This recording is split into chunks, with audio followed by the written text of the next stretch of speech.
Hello guys, welcome to my YouTube channel. চলে এসেছি আবার একটা নতুন ভিডিও নিয়ে। আজকে স্পেশাল রেসিপি হলো ডালিয়ার খিচুড়ি। চলো চটপট বানিয়ে নিয়ে যাক। প্রথমে আমি কেটলিতে দিয়েছি সর্ষের তেল। তেলটা গরম হয়ে গেলে এর মধ্যে পেঁয়াজগুলোকে আমি ভেজে নেব। অল্প নুন অ্যাড করেছি যাতে পেঁয়াজটা তাড়াতাড়ি ভেজে নেওয়া যায়। এবার আমি আলু, গাজর আর সয়াবিনটাকে একসাথে দিয়ে দিয়েছি। আলু, গাজর আর সয়াবিনটা হালকা পাতলা নেড়ে সেটাকে আমি একটু ভেজে নেব। এবার এর মধ্যে অ্যাড করব বেসিক মশলা। যেমন প্রথমে আমি অ্যাড করলাম লঙ্কার গুঁড়ো, হলুদ গুঁড়ো, ধনে গুঁড়ো, জিরে গুঁড়ো। আগে নুন দিয়েছি তাই নুনটা এখন দিচ্ছি না, আর অল্প চিনি।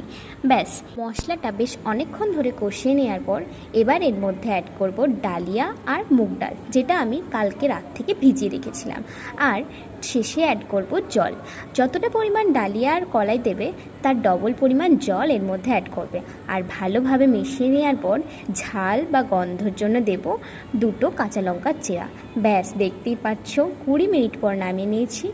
রিয়েলি গাইস, এটা দারুণ খেতে হয়েছিল। আমরা এটা নিজেরা বানিয়েছি, বিশ্বাসই হচ্ছিল না। তোমরাও ট্রাই করো কিন্তু। বাই।